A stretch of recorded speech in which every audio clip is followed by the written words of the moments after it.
নমস্কার, এই মুহূর্তে আপনারা দেখছেন ASM Bangla online YouTube channel.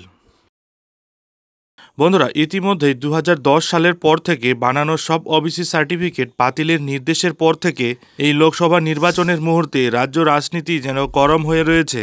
ঠিক এই মুহূর্তে একটি বিস্ফোরক অভিযোগ সামনে উঠে এসেছে। টাকা নিয়ে ওবিসি সার্টিফিকেট দেওয়া হয়, এই বিস্ফোরক অভিযোগের পর আরও উত্তাল হয়ে গেল রাজ্য রাজনীতি। হ্যাঁ বন্ধুরা, একদমই ঠিক শুনেছেন। কে করলেন এই বিস্ফোরক অভিযোগ? সম্পূর্ণ বিষয়টি বিস্তারিত জানতে ভিডিওটি স্কিপ না করে শুরু থেকে শেষ পর্যন্ত অবশ্যই দেখুন এবং চ্যানেলে নতুন হলে চ্যানেলটিকে সাবস্ক্রাইব করে বেল আইকনটি বাজিয়ে অল নোটিফিকেশন অন করে দিন। টাকা নিয়ে ওবিসি সার্টিফিকেট দেওয়া হয়, আদালতের রায়ের পর এবার বিস্ফোরক অভিযোগ সেলিমের।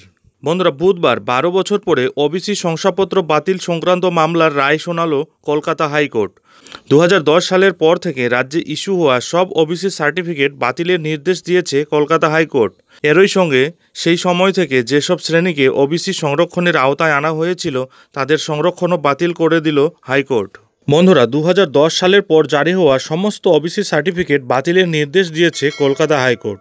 এই নিয়ে হাইকোর্ট জানিয়েছে 2010 সালের পরে যে সমস্ত ওবিসি সার্টিফিকেট তৈরি করা হয়েছে তা যথাযথভাবে আইন মেনে বানানো হয়নি।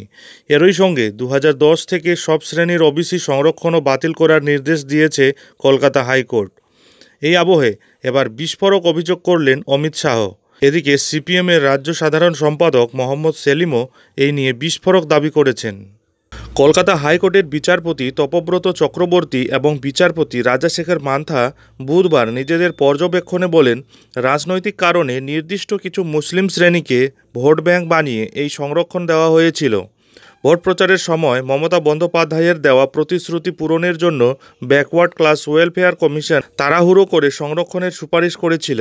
এই রায় আসতেই অমিত শাহ বলেন, দলিত আদিবাসীদের সংরক্ষণ ছিনিয়ে নিতে চায় ইন্ডিয়া ব্লক। ঘুরোপথে মুসলমানদের ওবিসি সংরক্ষণের আওতায় ঢোকাতে চাইছে বিরোধীরা। এদিন উচ্চ আদালত পর্যবেক্ষণ করে রাজনৈতিক উদ্দেশ্যে মুসলিমদের 77টি শ্রেণীকে ওবিসি সংরক্ষণ দেওয়া গোটা মুসলিম সমাজ এবং গণতন্ত্রের জন্য অপমানের। আদালত জানিয়েছে, ব্যাকওয়ার্ড ক্লাস কমিশন আইন 1993 অনুসারে ওবিসিদের তালিকা তৈরি করতে হবে। 2010 সালের আগে পর্যন্ত যারা ওবিসি সম্প্রদায়ভুক্ত ছিলেন শুধুমাত্র তাদেরই তালিকায় অন্তর্ভুক্ত করা যাবে। এই আবহে সিপিএম নেতা মোহাম্মদ সেলিম অভিযোগ করেন, তৃণমূলের লোক টাকা পয়সা দিয়ে সবাইকে এই ওবিসি সার্টিফিকেট দিয়েছে। তিনি আরও বলেন, আমরা যখন ওবিসি সংরক্ষণ করেছিলাম আমরা আইন মেনে করেছিলাম। এদিকে চাকরিতে বা অন্য কোনো জায়গায় 2010 সালের পর ইস্যু হওয়া ওবিসি শংসাপত্র আর গ্রাহ্য হবে না জানিয়েছে কলকাতা হাইকোর্ট। তবে এই সময়ের মধ্যে জারি শংসাপত্রের মাধ্যমে যারা চাকরি পেয়েছেন তাদের চাকরি বহাল থাকবে বলে জানিয়েছে আদালত। উল্লেখ্য, হাইকোর্টের নির্দেশের ফলে প্রায় 5 লক্ষ ওবিসি সার্টিফিকেট বাতিল হতে চলেছে। বন্ধুরা, এদিকে কলকাতা হাইকোর্ট নির্দেশ দিয়েছে এরপরে কারা ওবিসি হবেন তা রাজ্যের আইনসভা অর্থাৎ বিধানসভাকে ঠিক করতে হবে।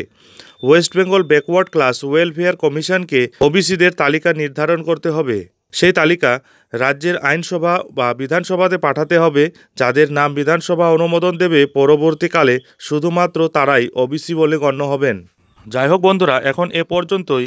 এই মামলার পরবর্তী আপডেটগুলি ঠিক সময় মতো পেতে অবশ্যই চ্যানেলে চোখ রাখুন।